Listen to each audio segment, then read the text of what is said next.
Pinagtaksila ng asawa, ninakawan ng sariling biyenan, at pinalaya sa bahay na ako mismo ang nagpatayo. Habang nagpapakasasa si Marco sa kandungan ng kanyang kabit, iniwan nila akong duguan ng puso sa ulan. Akala nila ay tapos na ako. Ngunit hindi nila alam. Sa bawat luhang pumatak, isang plano ng pagbabalik ang nabubuo. Sino ngayon ang mawawalan ng lahat?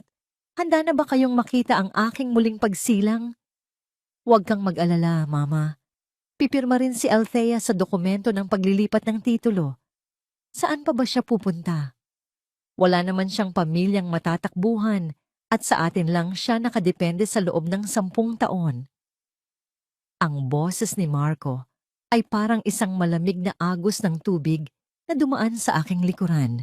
Kalmado, walang bakas ng pag-aalinlangan at puno ng kumpiyansa. Nakatayo ako sa labas ng bahay, tanging ang manipis na kahoy ng pinto ang namamagitan sa akin at sa 2 taong itinuring kong mundo. Sa aking mga kamay, maingat kong hawak ang isang lila at puting cake na ako mismo ang naghurno mula pa madaling araw. Iyon ang paboritong flavor ni Marco, ang regalo ko para sa aming ika-10 anibersaryo ng kasal. Ang bawat pahid ng icing ay ginawa ko ng may pagmamahal sa kabila ng kirot sa aking mga daliri dahil sa maghapong paglalaba at paglilinis ng bahay. Siguraduhin mo lang, Marco. Sagot naman ni Mama Remedios, ang aking biyenan. Ang kanyang tinig ay may halong pandidiri na hindi ko inaasahan. Pagod na akong makita ang pagmumukha ng babaeng iyan dito. Masyado siyang madusing, parang katulong na palaging amoy kusina. Hindi siya nababagay sa katayuan natin ngayon. Mas disente si Bianca, mas may class na iharap sa mga kaibigan ko. Naramdaman ko ang biglang pagbigat ng cake sa aking mga bisig. Ang bango ng banila at ube na kanina ay nagpapasaya sa akin. Ngayon ay tila nakakasuka na. Ang init ng hapon ay biglang napalitan ng isang nanunuot na ginaw na nagmula sa aking kaibuturan. Bumitaw ang lakas sa aking mga daliri. Ang platong porselana na kinalalagyan ng cake ay dahan-dahang nadulas mula sa aking pagkakahawak. Hindi ito naglabas ng malakas na ingay nang tumama sa makapal na alpombra ng pasilyo, ngunit sa loob ng aking dibdib, narinig ko ang isang malakas na pagbasag na tila wumasak sa bawat piraso ng aking pagkatao. Ang cake na pinaghirapan ko ay nakasubsob na ngayon sa sahig. Wasak ang magandang disenyo. Parang ang mga pangarap ko na biglang natapos sa isang saglit. Tiningnan ko ang aking mga kamay. Ang mga palad ko ay magaspang. May mga bakas ng sugat mula sa mainit na mantika at mga kalyong na buo dahil sa pagsisilbi sa kanila. Ang mga daliring ito ang nag-alaga sa kanila nang sila ay may sakit. Ang mga kamay na ito ang nagtipid ng bawat sentimo para lamang makabayad sa utang ni Marco noong nagsisimula pa lamang siya sa negosyo. Ngunit para sa kanila, ang mga sakripisyong ito ay naging dahilan lamang para ako ay kamuhian at ituring na basura. Saka Marco, dagdag pa ni Mama Remedios, kapag nakuha na natin ang pirma niya sa papeles ng lupa, itapon mo na ang mga gamit niya sa labas. Ayaw kong may maiwan na kahit anong amoy niya sa bahay na ito kapag lumipat na rito si Bianca. Isang mapait na ngiti ang dahan-dahang gumuhit sa aking mga labi, habang ang mga luha ay nagsisimulang dumaloy sa aking pisngi. Ang bawat patak ng luha ay tila apoy na tumutupok sa huling bakas ng pag-ibig na itinago ko para sa aking asawa. 10 taon. 10 taon akong naging bulag, bingi at pipi sa kanilang pang-aapi dahil naniwala ako sa pangako ng pagmamahal. Dahan-dahan akong umatras, pilit na hindi gumagawa ng anumang ingay. Ang bawat hakbang ko palayo sa pintong yon ay tila pagpunit sa aking kaluluwa. Tiningnan ko ang kabuuan ng bahay na itinuring kong tahanan, ang bawat sulok na nilinis ko, ang bawat kagamitang pinag-ipunan ko. Ngayon, ang lahat ng ito ay tila isang malaking kulungan na unti-unting lumiliit para sakalin ako. Ganito na lang ba talaga ang katapusan ng lahat? Pagkatapos kong ibigay ang aking kabataan, ang aking lakas, at ang aking dangal para sa kanila, itatapon na lamang ba ako sa gilid ng kalsada na parang isang basahan na wala ng pakinabang? Tumingala ako sa langit na unti-unting nagdidilim, tila nakikiramay sa bulyaw ng aking damdamin. Sa gitna ng paninikip ng aking dibdib, isang bagong pakiramdam ang nagsimulang mabuo. Hindi ito galit na sumasabog, kundi isang malamig na determinasyon na nagmumula sa kaibuturan ng aking pagkabigo. Kung akala nila ay tapos na ang lahat sa oras na lumabas ako sa pintong ito, nagkakamali sila. Hindi nila kilala ang babaeng binuo nila sa pamamagitan ng sakit. Habang hinihipan ng malamig na hangin ang aking basang pisngi, isa lamang ang katanungang paulit-ulit na umaalingaw-ngaw sa aking isipan. Hanggang kailan mo hahayaang yurakan ang iyong pagkatao bago mo mapagtanto na ikaw ang may hawak ng susi sa sarili mong kalayaan? Pilit kong pinatatag ang aking mga binti habang umaakyat sa hagdan patungo sa aming silid. Ang bawat baitang ay tila isang bundok na kailangan kong dumaan, mabigat at puno ng hapdi. Pagpasok ko sa loob, sinalubong ako ng amoy ng pabango ni Marco na dati ay nagbibigay sa akin ng kapanatagan, ngunit ngayon ay tila lason na sumasakal sa aking lalamunan. Tiningnan ko ang malapad na kama kung saan 10 taon kaming magkasama, at sa unang pagkakataon, nakita ko ito bilang isang entablado ng napakalaking kasinungalingan. Hindi nagtagal, narinig ko ang mahihinay na yabag ni Marco sa pasilyo. Kasunod ang pagpihit ng trangka ng pinto na naglabas ng isang tuyot na tunog sa katahimikan ng gabi. Agad akong humiga at nagtulog-tulugan. Pinipilit na huwag manginig ang aking mga balikat sa ilalim ng kumot. Naramdaman ko ang paglubog ng kutsyon nang maupo siya sa tabi ko. Hinaplos niya ang aking buhok, isang haplos na dati ay nagpaparamdam sa akin na ako ang pinakamahalagang babae sa mundo. Ngunit ngayon ay nagdulot lamang ng kilabot sa aking balat. "Althea, gising ka ba?" Bulong niya, ang boses ay puno ng huwad na pag-aalala. Sabi ni Mama, masama raw ang pakiramdam mo kaya hindi ka nakasabay sa hapunan. Pasensya na, naging busy lang talaga sa office. Hindi ako kumibo. Ang bawat salita niya ay tila isang patalim na dahan-dahang humihiwa sa aking pandinig. Nang marinig ko ang pagbukas ng pinto ng banyo at ang pagdaloy ng tubig mula sa shower, dahan-dahan akong bumangon. Ang aking mga mata ay agad na dumapo sa kanyang leather bag na nakalapag sa ibabaw ng mesa. Sa loob nito, alam kong naroon ang mga kasagutang dudurog sa huling bahagi ng aking puso. Nanginig ang aking mga daliri habang binubuksan ang zipper ng bag. Doon, sa gitna ng mga dokumento ng kumpanya, nakita ko ang isang sobrang asul. Sa loob ay isang kontrata para sa isang mamahaling condominium unit sa Makati. Ang pangalan ng may-ari, Bianca Sandoval, at ang petsa ng pagbili. Noong nakaraang buwan lang, noong sinabi niyang kailangan niyang mag-overtime para sa kinabukasan namin. Isang mapait na tawa ang muntik nang kumawala sa aking mga labi. Habang tinitipid ko ang bawat pisong pambili ng ulam para makatulong sa kanyang mga pangarap, nagpapakasasa pala siya sa karangyaan kasama ang ibang babae. Biglang umilaw ang kanyang cellphone sa ibabaw ng nightstand. Isang mensahe ang bumandera sa screen na tila nanunuya sa aking pagkatao. "I miss you, love. Don't forget our dinner tomorrow. I want to celebrate our new home." Ang bawat titik ay tila mga aninong sumasayaw sa dilim. Pinagtatawanan ang aking katangahan. Nang lumabas si Marco mula sa banyo, agad akong bumalik sa pagkakahiga at ipinikit ang aking mga mata. Hindi ko alam kung paano ko natis na hindi sumigaw o manumbat. Marahil ay dahil ang sakit na nararamdaman ko ay lumampas na sa antas ng luha. Ito ay naging isang malamig at matigas na bato sa loob ng aking dibdib. Kinabukasan, hindi pa man tuluyang sumisikat ang araw, pumasok si Mama Remedios sa aking silid nang walang katok. May dala siyang isang pirasong papel. Ang kanyang mukha ay puno ng pagkukunwari at pekeng awang mas masakit pa sa sampal. Althea, iha, panimula niya. Ang boses ay malambing, ngunit may nakatagong kamandag.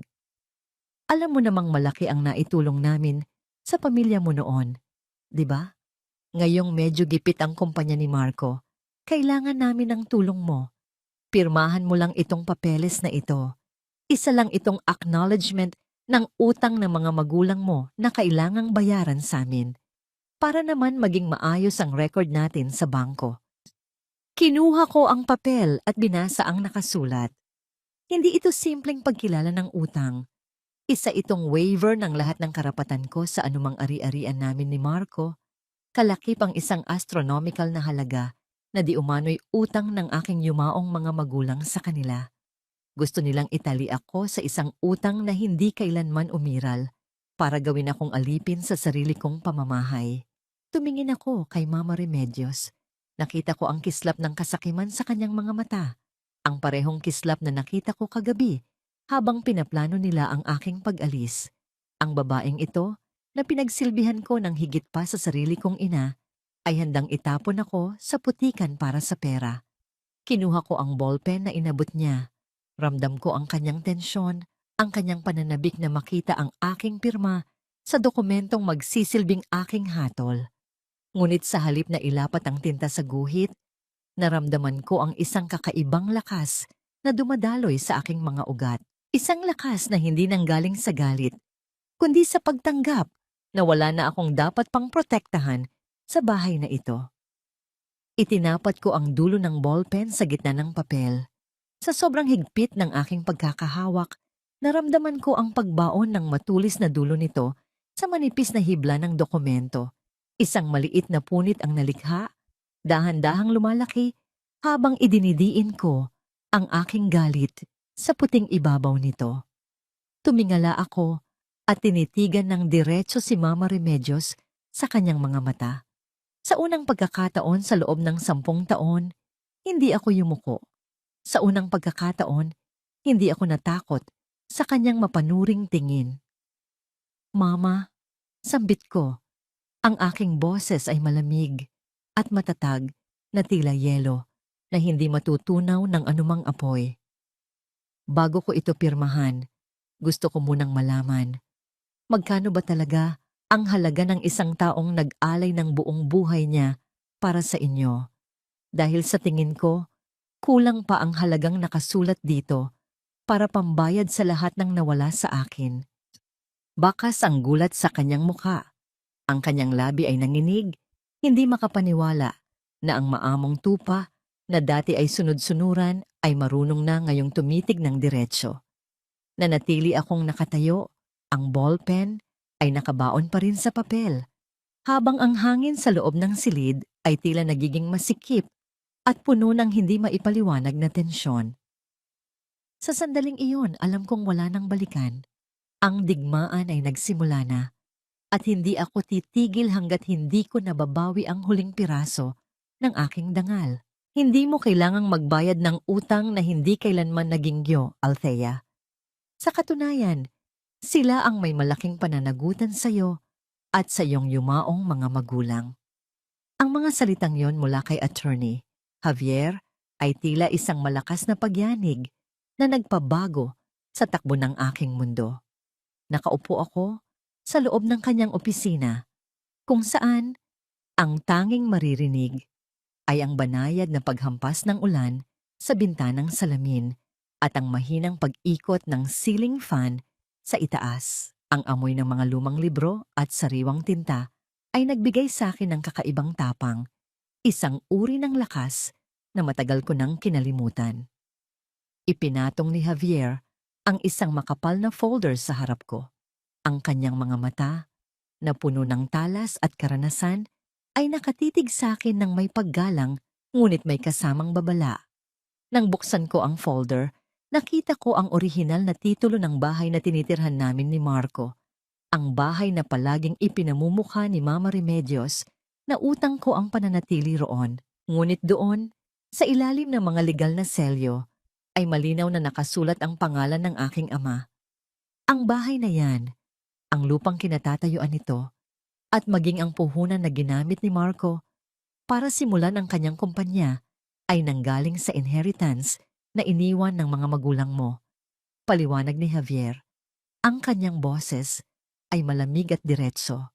Ginamit nila ang iyong kahinaan at ang iyong pagdadalamhati noon para manipulahin ang mga dokumento.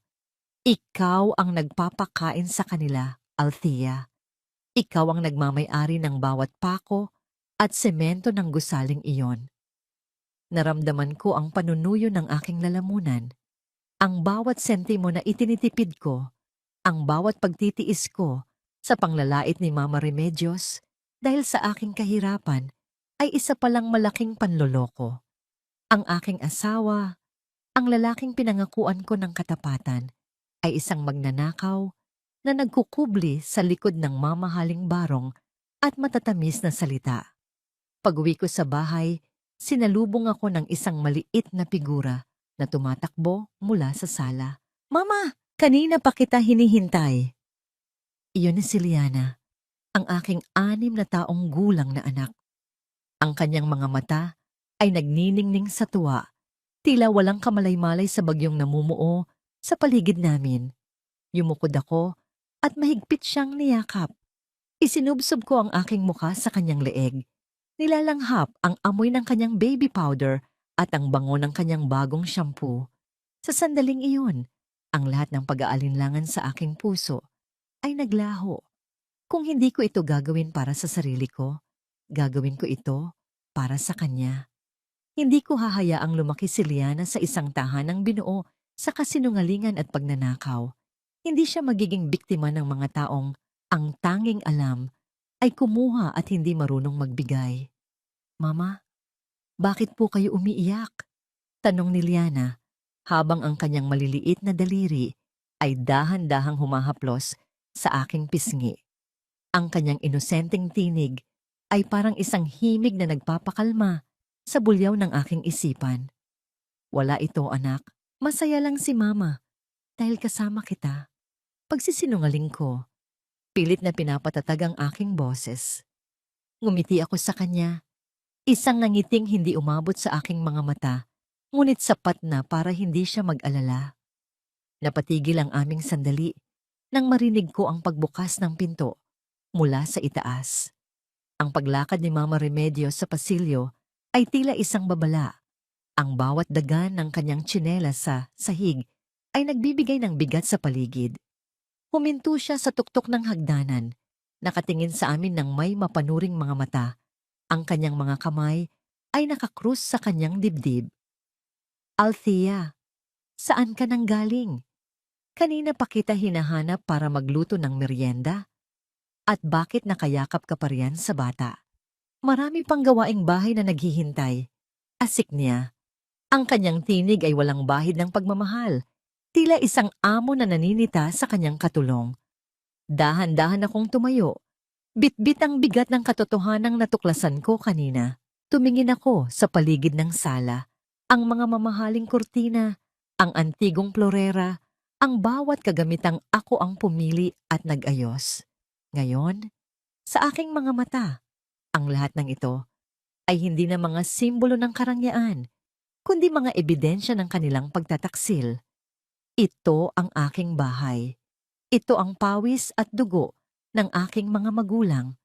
At ang babaeng ito na nakatayo sa harap ko ay walang ibang ginawa, kundi ubusin ang lahat ng mayroon ako habang minumura ang aking pagkatao. Galing lang po ako sa labas, Mama. May inasikaso lang na mahalagang bagay para sa kinabukasan namin ni Liana. Sagot ko. Ang aking boses ay kalmado. Walang halong takot, na tila ikinagulat niya. Anong kinabukasan? Ang asawa mo ang bahala sa inyo. Huwag kang mag-isip ng mga bagay na hindi mo naman naiintindihan. Sige na, dalhin mo na si Liana sa kwarto niya at mag-umpisa ka na sa kusina. Darating si Marco kasama ang ilang business partners. Kailangang maayos ang lahat. Utos niya bago tumalikod at bumalik sa kanyang silid. Business partners. Alam kong hindi mga negosyante ang darating. Alam kong si Bianca ang kasama ni Marco at gagamitin na naman nila ang aking serbisyo para magmukhang perpekto ang kanilang buhay sa harap ng iba. Hinatid ko si Liana sa kanyang kwarto. Bago ako lumabas, tinitigan ko siya habang naglalaro siya ng kanyang mga manika. Iyon ang aking golden moment. Ang makita siyang ligtas at masaya sa loob ng isang mundong unti-unti ko nang ginigiba para sa aming kaligtasan. Hinalikan ko siya sa noo, isang pangako na hinding-hindi na siya luluha dahil sa kanila. Pumunta ako sa kusina at nagsimulang maghanda. Ngunit sa pagkakataong ito, hindi ako nagluluto ng may pagmamahal. Ang bawat paghiwa ko ng mga sangkap ay may kalakip na plano. Kinuha ko ang aking cellphone at lihim na nagpadala ng mensahe kay Attorney Javier. Handa na ako. Simulan na natin ang paglipat ng mga account. Habang hinihintay ko ang pagsapit ng gabi, isang misteryo ang nananatili sa aking isipan. Nabanggit ni Javier ang isang lumang dokumento na nilagdaan ng aking ama bago siya mamatay. Isang kasunduan na hindi alam ni na Marco at Mama Remedios. Isang kasunduan na magsisilbing huling alas ko para bawiin ang lahat. Hindi lang ang bahay, kundi pati na rin ang dignidad na kinuha nila sa akin. Narinig ko ang tunog ng makina ng sasakyan ni Marco na huminto sa labas. Kasunod nito ang tawanan ng isang babae. Isang tawang malanding humahalo sa hangin ng gabi. Naramdaman ko ang pagbilis ng tibok ng aking puso. Hindi dahil sa takot, kundi dahil sa pananabik na makita ang kanilang pagbagsak. Pumasok si Marco sa bahay.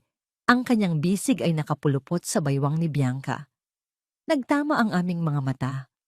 Akala niya ay makikita niya ang dating Althea na nasasaktan at yumuyuko. Ngunit ang nakita niya ay isang babaeng may malamig na ngiti. Isang babaeng tila may hawak na lihim na kayang pumatay sa kanyang mundo. Althea, nandito na kami. Pakihanda na ang lamesa, sabi ni Marco nang may halong pagyayabang. Sige Marco, handa na ang lahat, sagot ko. Higit pa sa inaakala niyo ang nakahandang sorpresa para sa gabing ito. Huminto ang tawanan ni Bianca. Tumingin siya kay Marco nang may pagtataka. Habang si Marco naman ay napatitig sa akin, tila sinusubukang basahin ang kakaibang kislap sa aking mga mata. Sa sandaling iyon, ang katahimikan sa loob ng bahay ay naging masikip at puno ng panganib. Ano ang dokumentong tinutukoy ni Attorney Javier na hindi alam ng pamilya ni Marco? At hanggang kailan mananatiling nakangiti si Bianca bago niya malaman na ang bahay na inaasahan niyang lipatan ay isang bitag na dahan-dahan nang sumasara. Sa ilalim ng aking mga palad, nararamdaman ko ang tuyot at kulubot na balat ng mga paa ni Mama Remedios habang dahan-dahan ko itong pinapahira ng mainit na langis. Ang amoy ng mentol at luma ay humahalo sa hangin, tila nanunuot sa aking mga pores. Nagpapaalala sa akin ng mga taon na ginugol ko sa pagsisilbi sa babaeng ito na walang ibang ginawa, kundi maliitin ako. Nanatili akong nakayuko. Ang aking mga mata ay nakatuon lamang sa aking ginagawa, pinipilit na huwag ipakita ang anumang emosyon na maaaring magbigay daan sa aking tunay na nararamdaman. Diyan sa gawing kaliwa, Althea, medyo madiin. Utos ni Mama Remedios habang nakasandal siya sa kanyang mamahaling armchair. Ang kanyang mga mata ay nakapikit sa sobrang ginhawa. Mabuti naman at natauhan ka na. Iyan ang dapat mong gawin, ang maging mapagkumbaba at masunurin. Huwag mo nang uulitin ang pagtitig mo sa akin noong isang araw. Alam mo naman kung sino ang nagpapakain sa iyo sa bahay na ito. Opo, Mama. Pasensya na po ulit. Mahinahon kong sagot. Ang boses ko ay parang isang banayad na ihip ng hangin, walang bakas ng pagre-rebelde. Ngunit sa loob ng aking dibdib, ang bawat salita niya ay tila nagdaragdag ng gasolina sa apoy na dahan-dahang tumutupok sa aking pasensya. Ito ang aking balatkayo, isang maskara ng isang maamong tupa na handang tanggapin ang bawat latay ng kanyang pang-aapi. Pumasok si Marco sa sala, bitbit ang kanyang briefcase at isang ngangiting puno ng kumpiyansa. Tiningnan niya kaming dalawa at ang kanyang mga mata ay nagpakita ng isang uri ng tagumpay.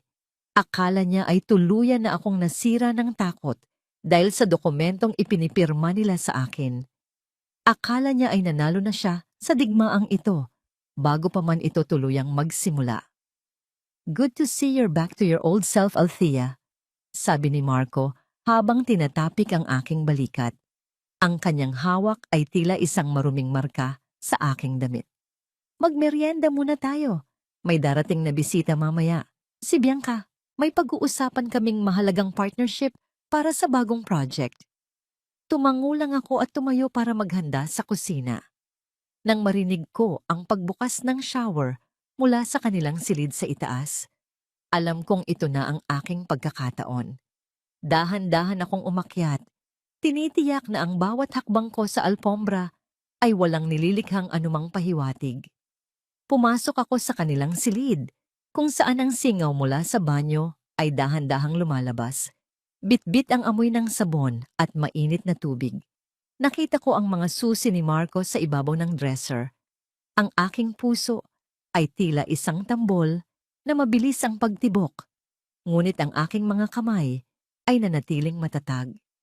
Kinuha ko ang isang maliit na piraso ng clay na inihanda ko sa aking bulsa at mabilis na ibinaon ang susi ng kanyang personal na ketsat doon. Ang malamig na metal ay nag-iwan ng isang malinaw na bakas sa malambot na materyales. Matapos iyon, ibinalik ko ang susi sa eksaktong posisyon nito bago pa man matapos ang pagdaloy ng tubig sa loob ng banyo. Pagbaba ko sa sala, naroon na si Bianca. Nakasuot siya ng isang hapit na pulang damit na tila sumisigaw ng karangyaan at pangaagaw ng atensyon.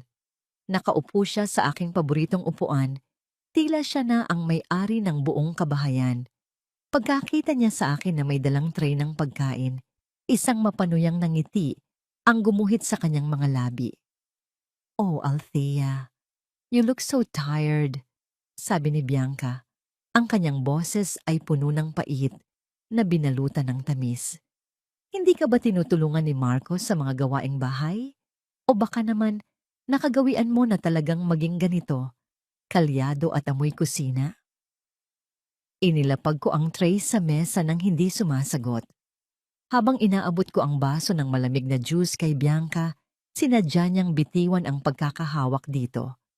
Ang baso ay tumagilid at ang malamig na likido kasama ang mga tipak ng yelo ay bumuhos sa aking dibdib at binti.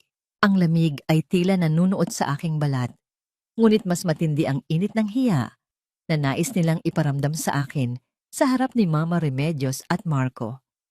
"Oops, I'm so sorry, Althea. Ang dulas kasi ng kamay mo. Baka masyadong maraming langis mula sa pagmamasahe kay tita." Tumatawang sabi ni Bianca, tila tuwang-tuwa sa kanyang ginawa. Nanatili akong nakatayo. Ang basang damit ay nakadikit sa aking balat. Tiningnan ko ang sarili ko sa malaking salamin sa sala, basang-basa, pinagtatawanan, at tila isang talunang aso sa sarili kong bahay. Ngunit sa likod ng aking mga mata, may isang bagay na hindi nila nakita. Isang gintong sandali ng pagtanggap na ang lahat ng sakit na ito ay kabayaran lamang para sa kanilang darating na pagbagsak. Hindi ako umiyak. Hindi ako sumigaw. Dahan-dahan kong kinuha ang mga basag na piraso ng baso mula sa sahig. Ang bawat hiwa nito sa aking pandinig ay tila isang pangako ng pagbabayad. Tumingin ako kay Bianca at sa kabila ng aking basang hitsura, ang aking titig ay kasing talim ng kristal na aking hawak. "Ayos lang, Bianca," bulong ko. "Ang dumi ay madaling linisin. Pero ang bahid sa pagkatao, kahit anong daming tubig, hindi kailanman mabubura." Napatigil ang tawa ni Bianca. Ang kanyang mukha ay bahagyang namutla nang makita ang lamig sa aking mga mata. Ano ang gagawin ni Althea ngayong nasa kanya na ang bakas ng susi ng ketsat ni Marco? At hanggang kailan matitiis ni Althea ang pisikal na pang-iinsulto ni Bianca bago siya tuluyang bumitaw sa kanyang maskara? "Siguraduhin mo lang na totoo yan, Althea. Kapag nalaman kong niloloko mo ako sa balitang iyan, hinding-hindi mo magugustuhan ang gagawin ko sa'yo. Ang tinig ni Mama Remedios ay puno ng paghihinala. Ngunit sa likod ng kanyang matatalim na tingin, ay nakita ko ang pamilyar na kislap ng kasakiman. Nakatayo ako sa harap ng kanyang vanity mirror. Dahan-dahang sinusuklay ang kanyang mahaba at tuyot na buhok. Ang bawat hagod ng suklay ay tila isang ritual ng pagtitimpi, habang sa aking isipan ay dahan-dahan ko nang hinihigit ang tali ng bitag na aking inihanda. Bakit naman po ako magsisinungaling, Mama? Narinig ko lang po ang pag-uusap ni Marco at ng kliyente niya sa telepono tungkol sa Golden Land Project. Sayang nga po at kulang ang pondo ng kumpanya ni Marco ngayon, kaya baka ibigay na lang nila sa ibang investor ang slot. Malumanay kong paliwanag. Ang aking boses ay sapat na para magtanim ng binhi ng panghihinayang sa kanyang isipan. Sabi pa naman ng agent, sa loob lang ng 6 na buwan, dodoble ang anumang perang ipapasok doon. Naramdaman ko ang paghinto ng kanyang paghinga. Ang kanyang mga mata, na kanina ay puno ng galit, ay unti-unting lumambot sa pananabik sa pera. Ito ang kanyang kahinaan, ang pagnanais na magkaroon ng kayamanan nang hindi pinaghihirapan, ang pagnanasang maging reyna ng isang kaharian na itinayo sa pawis ng iba. Kinabukasan, habang nasa opisina si Marco, sinadya kong iwan ang isang makulay na brochure sa ibabaw ng hapagkainan. Isa itong dokumentong maingat na inihanda ni attorney. Javier, mukhang totoo, amoy legal. Ngunit sa loob nito ay ang aking mga kondisyon na nakabalat kayo bilang mga investment clauses. Mula sa kusina, nakita ko si Mama Remedios na dahan-dahang lumapit sa mesa, tila isang magnanakaw na tinitingnan ang paligid bago mabilis na kinuha ang papel at isinilid sa kanyang duster. Naramdaman ko ang isang malamig na tagumpay sa aking dibdib. Ang bawat butil ng pawis na pumatak mula sa aking noo habang naglilinis ng bahay ay tila naging sulit sa sandaling iyon. Ang bawat mura at lait na natanggap ko mula sa kanya ay magsisilbing interes sa utang na malapit na niyang bayaran. Sa kabilang banda, si Marco ay nagsisimula na ring makaramdam ng presyur.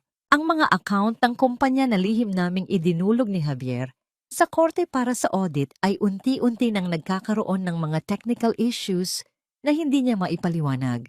Nakikita ko siya sa gabi, pabalik-balik sa sala, hinihilot ang kanyang sentido, habang ang usok mula sa kanyang sigarilyo ay bumabalot sa dilim. Marco, love, may problema ba? Narinig kong tanong ni Bianca habang pababa siya ng hagdanan. Suot ang isa sa mga mamahaling robe na ako ang naglaba at nagplansa. Ang kanyang presensya sa bahay na ito ay tila isang bukol na lalong namamaga sa bawat araw na lumilipas. Hindi ko maintindihan, Bianca. Parang may nagmamanipula sa mga bank transfers ko. Nawawala ang access ko sa main account ng kumpanya. May inis na sagot ni Marco. Ang kanyang boses na dati ay puno ng yabang, ngayon ay may bahid na ng kaba. Lumapit ako sa kanila. Bit-bit ang isang tray ng mainit na kape. Inilapag ko ito sa mesa ng walang ingay. Ang aking muka ay nanatiling blangko at walang kibo. Tiningnan ako ni Marco. Tila naghahanap ng kasagutan sa aking mga mata. Ngunit ang tanging nakita niya ay ang tapat at sunod-sunurang asawa na akala niya ay wala ng kakayahang lumaban. Baka naman pagod lang yan, Marco? Gusto mo bang ipagluto kita ng paborito mong sinigang para gumaan ang pakiramdam mo? Alok ko. Isang simpleng kilos ng pagmamalasakit na nagpakalma sa kanyang suspetsa. Salamat, Althea. Mabuti na lang at nandyan ka para asikasuhin ang bahay, sabi niya bago muling bumaling sa kanyang laptop. Hindi niya alam, sa bawat pagtitig ko sa kanya ay binibilang ko na ang mga huling sandali ng kanyang pananatili sa ilalim ng bubong na ito. Bago matapos ang gabi, pumasok si Mama Remedios sa kusina. Ang kanyang mukha ay puno ng pekeng ngiti, ang uri ng nangiti na ibinibigay niya kapag meron siyang kailangan. Hinawakan niya ang aking kamay. Ang mga kamay na dati ay tinawag niyang marumi at magaspang. Althea, tungkol doon sa Golden Land Project, may kilala ka bang pwedeng kausapin? May konti akong naitagong pera. Gusto ko sanang palaguin para sa inyo ni Marco. Bulong niya. Naramdaman ko ang panunuot ng kuko niya sa aking balat. Isang haplos na tila ahas na dahan-dahang pumupulupot. Kinuha ko ang isang lumang litrato ng aking mga magulang mula sa aking bulsa. Tinitigan ang kanilang mga nakangiting mukha sa kupas na papel. Ito ang aking golden moment. Ang malamang sa gitna ng digmaang ito. Ang alaala nila, ang nagbibigay sa akin ng lakas na gamitin ang mismong kasakiman ng aking mga kaaway para mabawi ang lahat. Sige po, Mama. Tatawagan ko ang kakilala ko. Pero kailangan po nating bilisan dahil bukas na ang huling araw ng submission ng mga pirma. Sagot ko ng may kasamang matamis na ngiti. Kinuha ni Mama Remedios ang panulat na inabot ko. Ang dulo ng ballpen ay gumuhit sa papel ng may kasiguraduhan. Hindi niya alam na ang bawat stroke ng tinta ay ang pagpapakawala niya sa kanyang sariling karapatan sa anumang ari-arian. Ang kanyang pirma ay hindi para sa isang investment, kundi isang pagkilala sa lahat ng perang ninakaw niya sa akin na ngayon ay legal ko nang mababawi. Habang tinitingnan ko ang papel na puno ng kanyang pangalan, isang katanungan ang pumasok sa aking isipan. Hanggang saan ang kayang isakripisyo ng isang tao dahil sa kasakiman? At paano haharapin ni Marco ang katotohanan na ang mismong ina niya ang nagbukas ng pinto para sa kanilang tuluyang pagbagsak?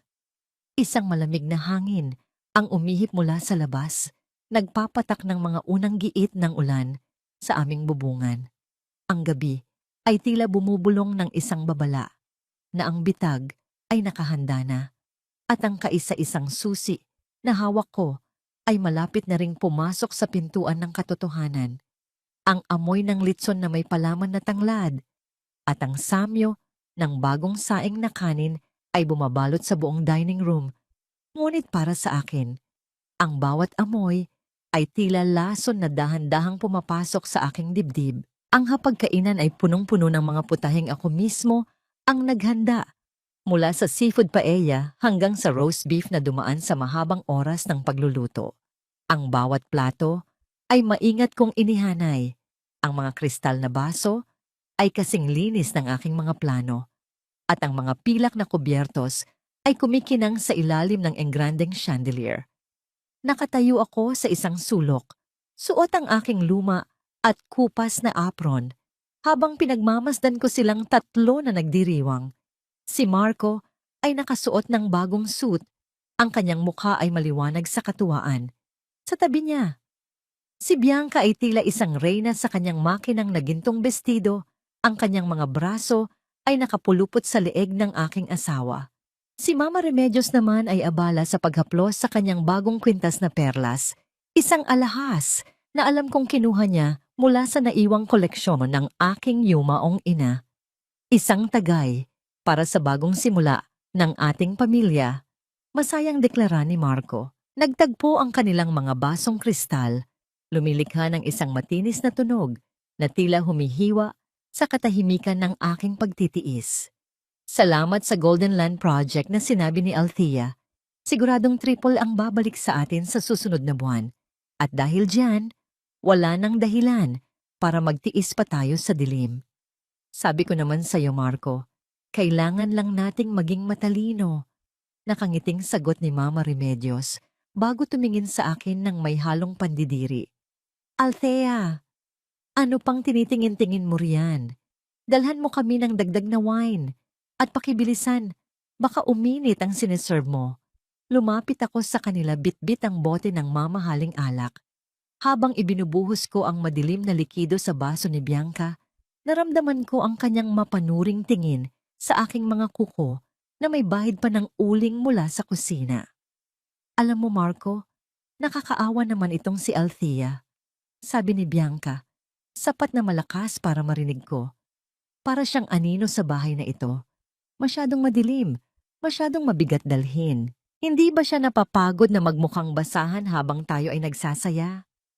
Tumawa si Marco. Isang tawang walang bahid ng awa o pagmamahal. Hayaan mo na siya, Bianca.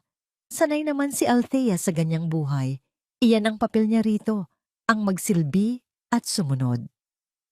Hindi ako kumibo. Ang aking kamay ay nanatiling matatag habang pinupuno ko ang kanilang mga baso. Ito ang aking golden moment, ang mapagtanto na sa bawat tawa nila ay dahan-dahan na ring bumubukas ang bangin na kanilang paghuhulugan. Hinawakan ko ang bote ng mahigpit, ramdam ang lamig ng salamin sa aking palad. Tinitigan ko ang refleksyon ng sarili ko sa kristal. Hindi na ako ang babaeng umiiyak sa banyo tuwing gabi. Ako na ang babaeng naglalagay ng huling piraso sa isang puzzle ng paghihiganti. Napakasarap ng luto mo, Althea. Sayang naman. At ito na ang huling pagkakataon na matitikman namin ang luto mo sa bahay na ito, sabi ni Mama Remedios habang sumusubo ng roast beef. Masyado ka ng pabigat. Isipin mo na lang, ginagawa namin ito para sa ikabubuti mo, para makahanap ka ng lugar na mas bagay sa'yo, doon sa putikan, kung saan ka nanggaling. Ang bawat salita nila ay tila mga latay na humahampas sa aking likuran. Ngunit sa pagkakataong ito, hindi na ako nararamdaman ng hapdi. Tiningnan ko si Marco, ang lalaking pinag-alayan ko ng 10 taon ng aking buhay. Ang lalaking naging saksi sa bawat puyat at pagod ko para lang maitayo ang kumpanyang ipinagmamalaki niya ngayon. Natapos ang hapunan na puno ng panlalait at tawanan. Habang nililigpit ko ang mga pinagkainan, tumayo si Marco at lumapit sa akin. Ang kanyang mukha ay naging seryoso at malamig. Ang uri ng lamig na tila yelong dumadaloy sa aking mga ugat. Inilabas niya ang isang puting sobre mula sa kanyang bulsa at ibinato ito sa ibabaw ng maruming mesa. Althea, panimula niya. Ang boses ay matigas at walang alinlangan. Pinirmahan na ni Mama ang lahat ng kailangan. Wala ka ng silbi sa kumpanya at wala ka na ring lugar sa buhay ko. Inimpake na ng mga katulong ang ilang gamit mo. Bukas na bukas din, bago pa sumikat ang araw, kailangan mo nang umalis sa bahay na ito. Napatigil ako sa aking ginagawa. Ang basong hawak ko ay dahan-dahang nadulas mula sa aking mga kamay, tumama sa sahig at nagkapira-pira. Ang mga piraso ng kristal ay kumalat sa paligid ng aking mga paa na tila mga bituin na bumagsak mula sa langit. Tumingala ako sa kanya. Ang aking mga mata ay puno ng mga luhang hindi ko hinayaang pumatak. Itatapon mo na lang ako ng ganito, Marco. Pagkatapos ng lahat, bulong ko. Ang aking boses ay nanginginig sa kaba at pait. Huwag ka nang magdrama, Althea. Be professional. It's just business. Sagot ni Marco bago tumalikod at akbayan si Bianca patungo sa itaas.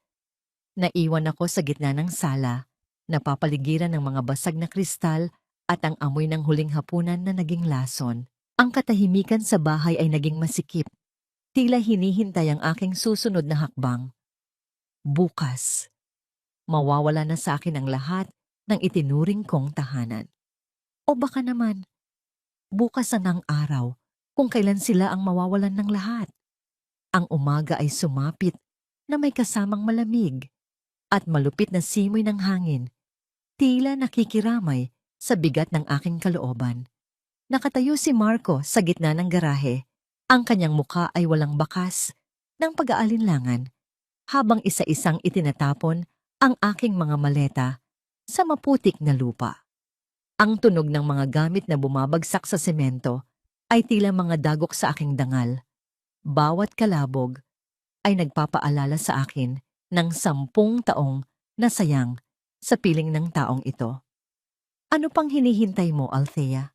Umalis ka na bago ko patawagin ang mga security para kaladkarin ka palabas.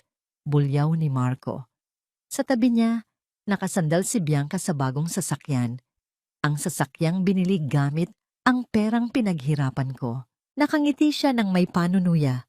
Ang kanyang mga mata ay nagniningning sa katuwaan habang pinapanood ang aking pagbagsak. Ayaw mo ba talagang umalis ng kusa? Tumatawang hirit ni Bianca habang pinaglalaroan ang susi ng bahay sa kanyang mga daliri. Huwag kang mag-alala.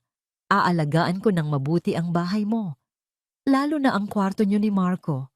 Dahan-dahan akong lumakad palapit sa aking mga maleta. Ang putik ay kumapit sa laylayan ng aking palda. Tila hinihila ako pababa sa kahihiyan. Ngunit sa halip na umiyak, dahan-dahan kong inabot ang aking bag at kinuha ang isang makapal na asul na folder. Ang aking mga kamay ay hindi na nanginig. Ang takot na dating bumabalot sa akin ay napalitan na ng isang malamig at matalim na kapanatagan. Hindi ako aalis, Marco. Mahinahon kong sabi. Ang boses ko ay hindi malakas, ngunit ito ay umalingaw-ngaw sa buong paligid. Sapat para mapatigil ang tawanan ni Bianca. Anong sinabi mo? Nababaliw ka na ba? Asik ni Marco habang papalapit sa akin. Tila handa akong saktan. Eksaktong sa sandaling iyon, isang itim na sasakyan ang huminto sa tapat ng aming tarangkahan. Bumaba si Attorney Javier kasama ang tatlong lalaking nakauniforme ng pulis. Ang kanilang pagdating ay tila isang biglang pagbuhos ng yelo sa nagbabagang yabang ni Marco. Mr. Marco Rodriguez? Matikas na tanong ni Attorney Javier habang inilalabas ang isang legal na dokumento. Narito kami para ipatupad ang writ of possession at ang asset freeze order mula sa korte.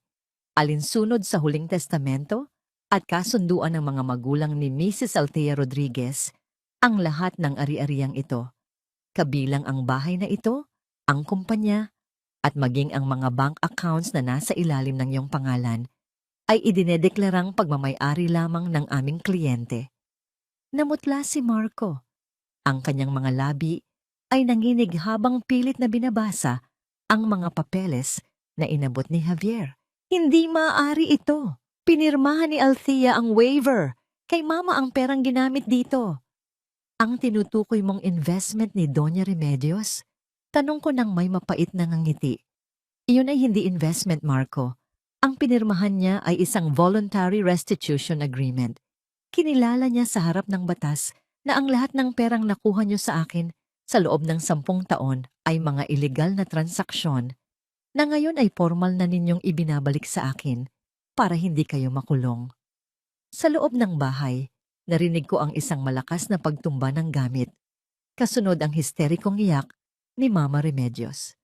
Lumabas siya na tila isang baliw, gulo-gulo ang buhok at namumutla ang mukha. Althea, anong ginawa mo sa pera ko? Ang sabi mo, dodoble ang pera ko sa Golden Land. Ang Golden Land ay hindi kumpanya ng lupa, Mama. Sagot ko habang diretso siyang tinititigan. Iyon ang pangalan ng trust fund na itinayo ko para sa edukasyon ni Liana. Salamat sa inyo. Garantisado na ang kinabukasan ng anak ko gamit ang perang kinuha niyo sa amin.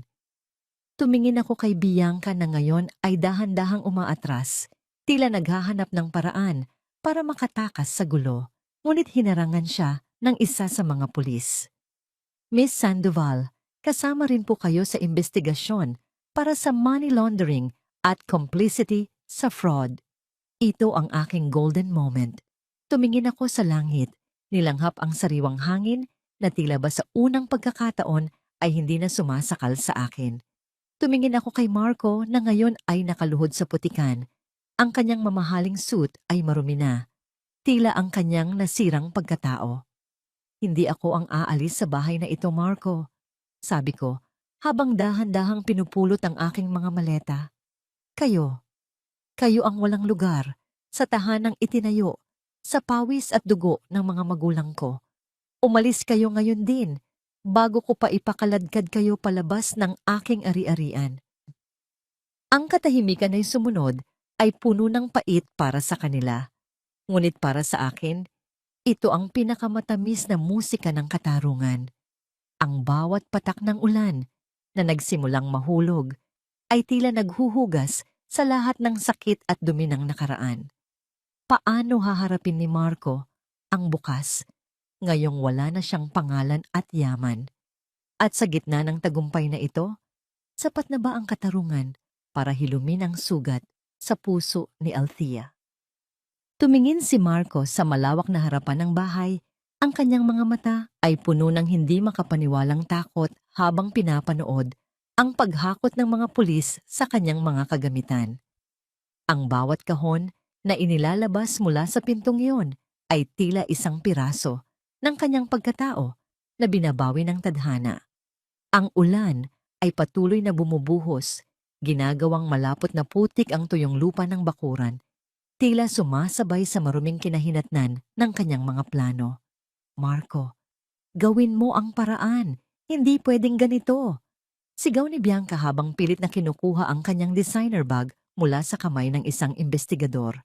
Ngunit nang makita niya ang kawalan ng kibo ni Marco, ang kanyang matatamis na ngiti ay biglang napalitan ng isang mapait na talim. Ano ba? Tatayo ka na lang ba riyan? Akala ko ba ay matalino ka? Akala ko ba ay hawak mo na ang lahat? Isang malaking pagkakamali na sumama ako sa isang talunang tulad mo. Dahan-dahang lumapit si Althea sa kanila. Bit-bit ang isang itim na payong na nagbibigay sa kanya ng proteksyon mula sa lamig ng panahon. Ang kanyang mukha ay kasing ningning ng diamante, matatag at walang bahid ng pagsisisi. Huminto siya sa tapat ni Bianca. Ang kanyang titig ay tila isang malinis na salamin na nagpapakita ng lahat ng dumi sa mukha ng babaeng umagaw sa kanyang asawa. Ang mga alahas na suot mo, Bianca, mahinahon, ngunit mariing sabi ni Althea, ay binili gamit ang pera mula sa inheritance fund ko. Pakihubad na ang mga yan ngayon din, bago ko pa idagdag sa kaso ang pagnanakaw ng ari-arian. Namutla si Bianca, ang kanyang mga kamay ay nanginginig habang tinatanggal ang kwintas at mga hikaw. Inihagis niya ang mga ito sa putikan sa paanan ni Althea, isang huling pagtatangka ng pagre-rebelde. Ngunit hindi natinag si Althea.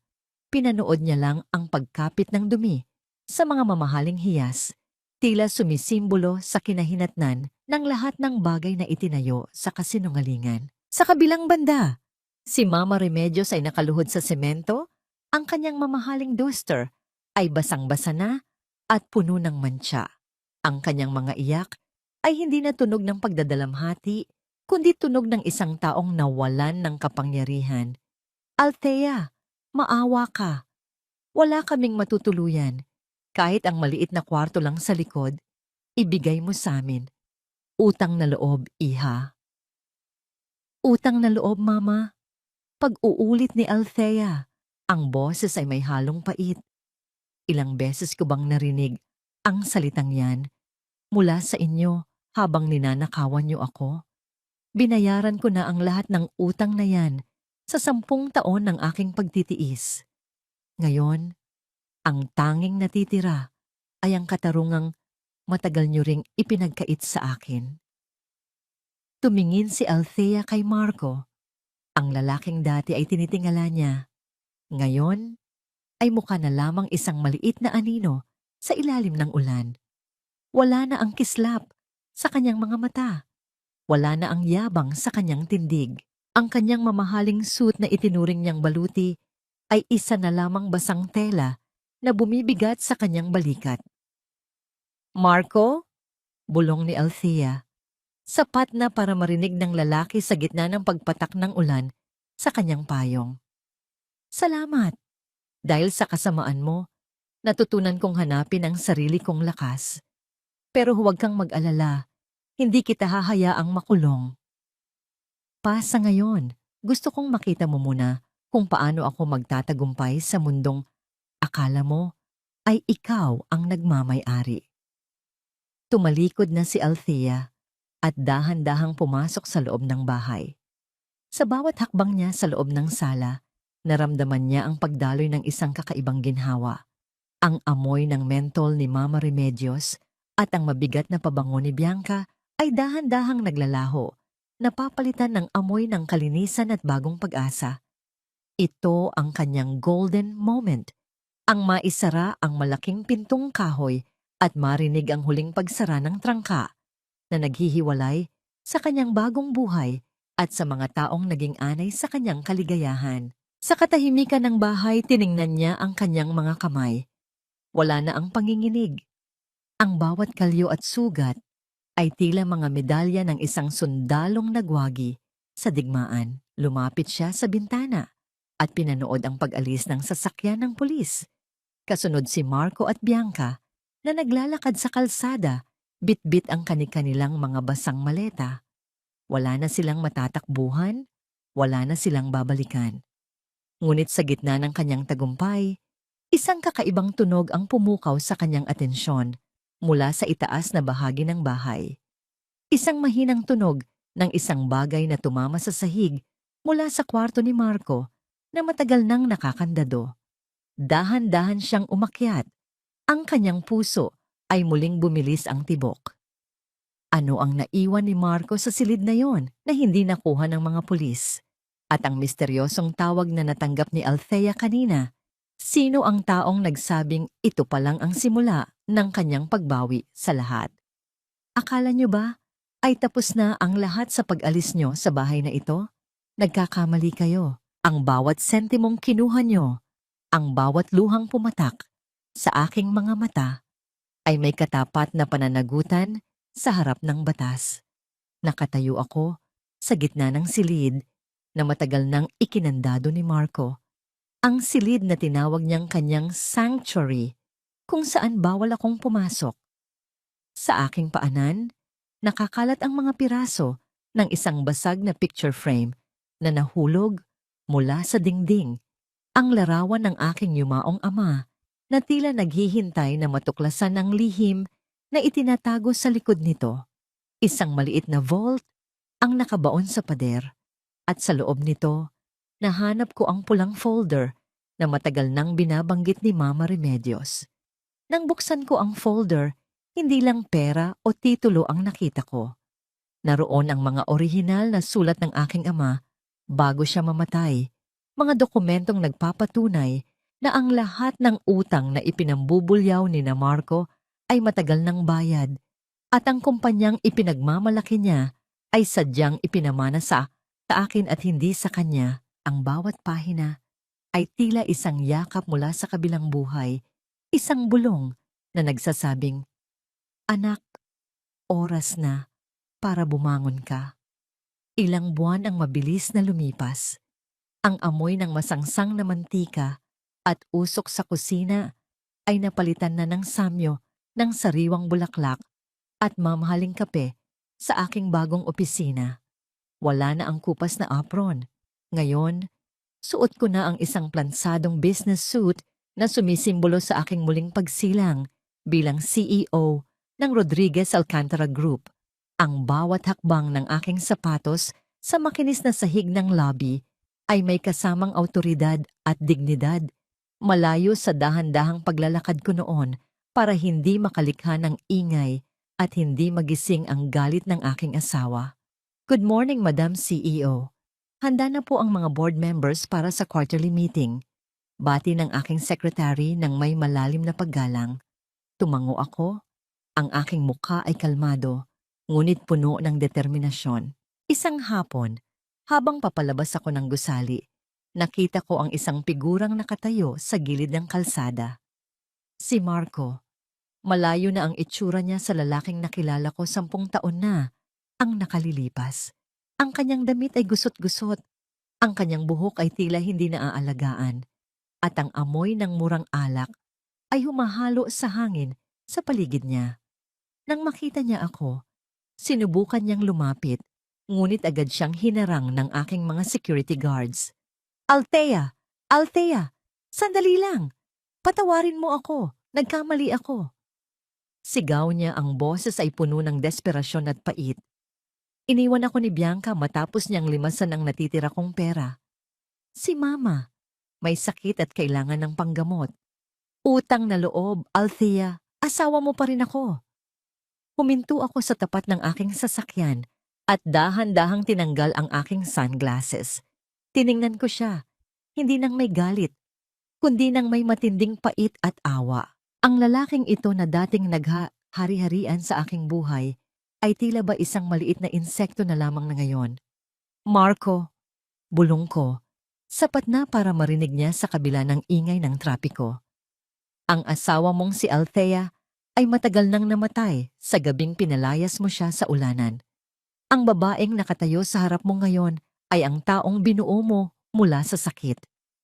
Huwag mo nang gamitin ang salitang utang na loob sa akin. Dahil sa bawat pagkakataong pinagsilbihan kita habang niloloko mo ako, ikaw ang nagkaroon ng utang na hindi mo kailanman mababayaran. Pumasok ako sa loob ng sasakyan nang hindi na lumilingon. Sa loob, naroon si Liana, abala sa pagbabasa ng kanyang libro. Ito ang aking golden moment, ang makita ang aking anak na payapa, malayo sa ingay at gulo ng nakaraan. Hinaplos ko ang kanyang buhok at naramdaman ko ang lambot ng kanyang balat. Isang paalala na ang lahat ng paghihirap ko ay nagbunga ng isang bagong buhay na puno ng pag-asa. Mama, saan po tayo pupunta? Tanong ni Liana nang may matamis ng ngiti. Pupunta tayo sa isang lugar kung saan wala nang mananakit sa atin, anak. Isang lugar kung saan tayo naman ang magiging masaya. Sagot ko habang pinagmamasdan ang unti-unting paglayo ng gusali ng kumpanya sa aming likuran. Ngunit habang papalayo kami, nakatanggap ako ng isang balita sa aking cellphone. Si Bianca ay formal ng kinasuhan ng malakihang fraud at ang ebidensyang nagdiin sa kanya ay nanggaling sa isang hindi kilalang source, isang taong matagal na palang nagmamasid sa dilim. Sino ang misteryosong tagapagtanggol na ito na tila alam ang bawat galaw ni Marco at Bianca at hanggang kailan magtatago ang katotohanan sa likod ng mga lihim na ngayon palang unti-unting nabubunyag. Ang dating hapdi ng bawat sampal ng tadhana ay napalitan na ng tamis ng bawat tagumpay na aking tinatamasa. Nakatayo ako sa harap ng isang malaking salamin sa loob ng aking bagong opisina, pinagmamasdan ng babaeng hindi ko akalaing mabubuo mula sa mga piraso ng aking pagkakawasak. Wala na ang bakas ng takot sa aking mga mata. Wala na ang lamyos ng pagiging sunod-sunuran. Ang bawat guhit sa aking mukha ngayon ay sumisimbolo sa isang laban na aking naipanalo ng mag-isa. Isang balita ang nakarating sa akin tungkol kay Mama Remedios. Siya ay nananatili ngayon sa isang maliit at madilim na paupahan. Malayo sa karangyaan ng mansyong dati ay ipinagmamayabang niya. Ang amoy ng mamahaling pabango ay napalitan na ng amoy ng luma at basang semento. At ang kanyang mga perlas ay naisanla na lahat para lamang may maipambayad sa kanyang mga gamot. Wala nang nagsisilbi sa kanya, wala nang yumuyukod sa kanyang bawat utos. Ang bawat gabi niya ay puno ng pagsisisi habang inaalala ang bawat pagmamalupit na ginawa niya sa tanging taong tunay na nag-alaga sa kanya. Si Marco naman ay naging isang anino na lamang sa mga bar at gilid ng kalsada. Nawalan siya ng lisensya sa negosyo at ang kanyang pangalan ay naging kasing kahulugan ng kabiguan. Isang gabi, nakita ko ang isang video sa social media kung saan pilit siyang pinalalabas sa isang establishmento dahil sa kalasingan. Ang dati ay makisig na lalaki na aking minahal ay tila isang basahang itinapon at hindi na muling mapapakinabangan. Si Bianca naman ay nahaharap sa mahabang taon sa loob ng rehas. Ang kanyang kagandahan ay unti-unting kumukupas sa likod ng mga malamig na rehas na bakal. Ngunit ang lahat ng ito ay hindi na nagbibigay sa akin ng galit. Ang katarungan ay nakamit na at ang aking puso ay sapat na ang katahimikan. Sa halip na magtanim ng puot, itinayo ko ang Althea's Haven, isang pundasyon na nagbibigay ng kanlungan at bagong simula para sa mga kababaihang nakaranas ng pang-aabuso at pagtataksil. Ang makita ang kanilang mga ngiti habang natututong tumayo sa sariling mga paa ang naging tunay na gamot sa aking mga sugat. Dumating ang araw na pinakahihintay ko, ang graduation ni Liana mula sa elementarya. Ang auditorium ay punong-puno ng mga magulang at ang amoy ng mga bulaklak at sariwang medalya ay humahalo sa kaba at saya ng bawat pamilya. Nang tawagin ang pangalan ni Liana para sa kanyang honors, naramdaman ko ang mabilis na pagtibok ng aking puso. Ito ang aking golden moment. Nang lumakad ang aking anak sa entablado, tiningnan niya ako at ngumiti ng napakatamis. Sa kanyang mga mata, nakita ko ang bunga ng aking bawat sakripisyo. Siya ang aking tagumpay, ang aking muling pagsilang. Pagkatapos ng seremonya, inimbitahan akong magsalita sa harap ng lahat bilang isa sa mga pangunahing donor ng paaralan. Umakyat ako sa entablado, ang bawat hakbang ko ay matatag at puno ng dangal. Ang liwanag mula sa mga spotlight ay tila yumayakap sa akin, nagbibigay ng ningning sa aking buong pagkatao. Tandaan nyo, panimula ko, ang aking boses ay malinaw na umalingaw-ngaw sa buong auditorium. Ang pagtatapos ay hindi lang tungkol sa diploma. Ito ay tungkol sa kakayahang bumangon muli matapos tayong dapaan ng mundo.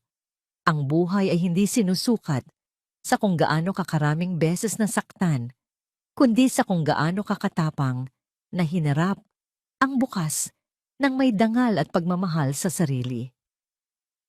Bumaba ako sa entablado at sinalubong ako ng mahigpit na yakap ni Liana. Naramdaman ko ang lambot ng kanyang toga sa aking balat at ang bango ng kanyang buhok na tila isang dalisay na panalangin.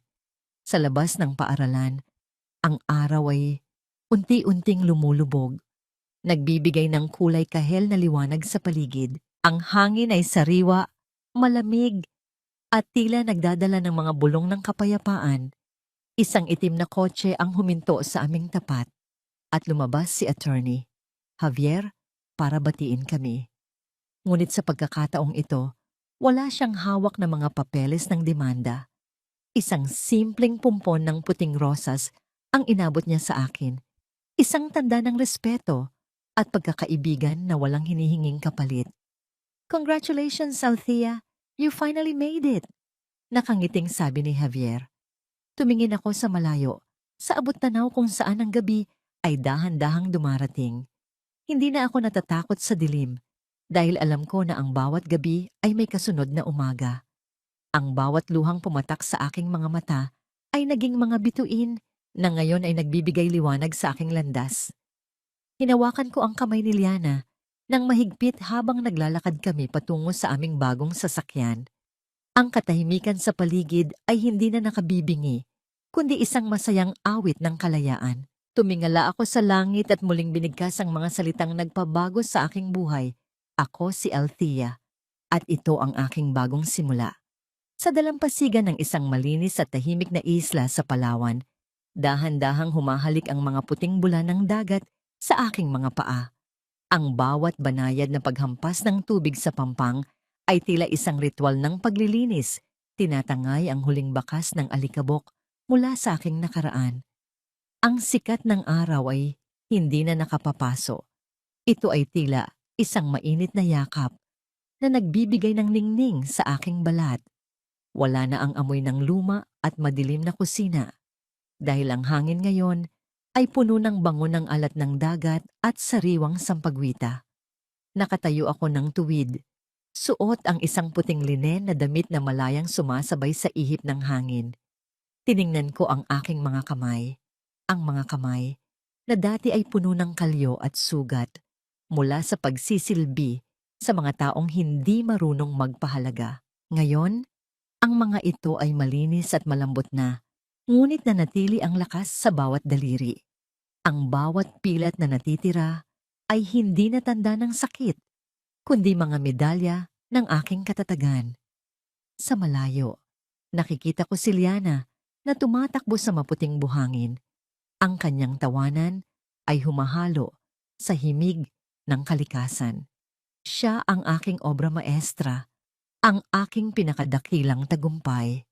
Ang makita siyang malaya at hindi natatakot sa sarili niyang anino ay sapat na kabayaran para sa lahat ng gabi ng aking pagluha. Nabalitaan ko ang huling balita tungkol sa pamilya Rodriguez mula kay attorney Javier sa isang maikling liham. Si Marco ay tuluyan ng nalubog sa utang at ngayon ay nagtatrabaho bilang isang hamak na kargador sa pier. Ang kanyang katawan ay nanginginig, hindi dahil sa bigat ng kargada, kundi dahil sa labis na pagsisisi. Si Mama Remedios naman ay nananatili sa isang pampublikong pasilidad kung saan ang tanging kasama niya ay ang kanyang mga sariling anino at ang alaala ng isang manugang na itinaboy niya ng walang awa. Si Bianca. Ang balita ay nabubulok na siya sa loob ng selda. Ang kanyang kagandahan ay tuluyan ng nilamon ng dilim ng katarungan. Wala na ang pait sa aking puso. Ang pagpapatawad na ibinigay ko sa aking sarili ay mas mahalaga kaysa sa anumang parusang natanggap nila. Pinatawad ko ang aking sarili sa pagiging marupok noon dahil ang karupukang iyon ang naging pundasyon ng aking kasalukuyang lakas. Mama, tingnan mo ang nahanap ko. Sigaw ni Liana habang ipinapakita ang isang magandang sigay na nakuha niya mula sa dalampasigan. Ang hugis nito ay tila isang spiral na walang hanggan, sumisimbolo sa patuloy na ikot ng buhay. Napakaganda anak, parang ikaw. Bulong ko habang hinahaplos ang kanyang buhok. Naupo kami sa buhangin habang pinagmamasdan ang paglubog ng araw. Ang langit ay napuno ng mga kulay ng lila, kahel at ginto. Isang engrandeng pagtatapos para sa isang mahabang araw at isang pangako para sa isang mas maliwanag na bukas. Hindi ko na kailangan ng ibang tao para ituring na buo ang aking buhay. Sapat na ang tagumpay ng aking kumpanya, ang katahimikan ng aking tahanan, at ang pagmamahal ng aking anak. Ang aking muling pagsilang ay hindi nanggaling sa paghahanap ng bagong pag-ibig, kundi sa pagtuklas sa pag-ibig na matagal nang nakabaon sa loob ng aking sariling pagkatao. Natutunan kong ang tunay na reyna ay hindi ang babaeng nakaupo sa tabi ng hari, kundi ang babaeng kayang magtayo ng sarili niyang kaharian mula sa mga guhong iniwan ng iba. Hinigpitan ko ang yakap kay Liana habang ang unang bituin ay nagsisimulang kumititap sa kalangitan. Ang dilim ay wala ng kapangyarihan sa akin dahil ako na mismo ang pinagmumulan ng liwanag. Sa wakas, malaya na ako. Sa wakas, payapa na ang aking kaluluwa. Ako si Althea. Namatay ako sa sakit, ngunit muling nabuhay ng may dangal. At ang kwentong ito ay hindi nagtatapos dito dahil ito pa lang ang tunay na simula ng aking walang hanggang kaligayahan.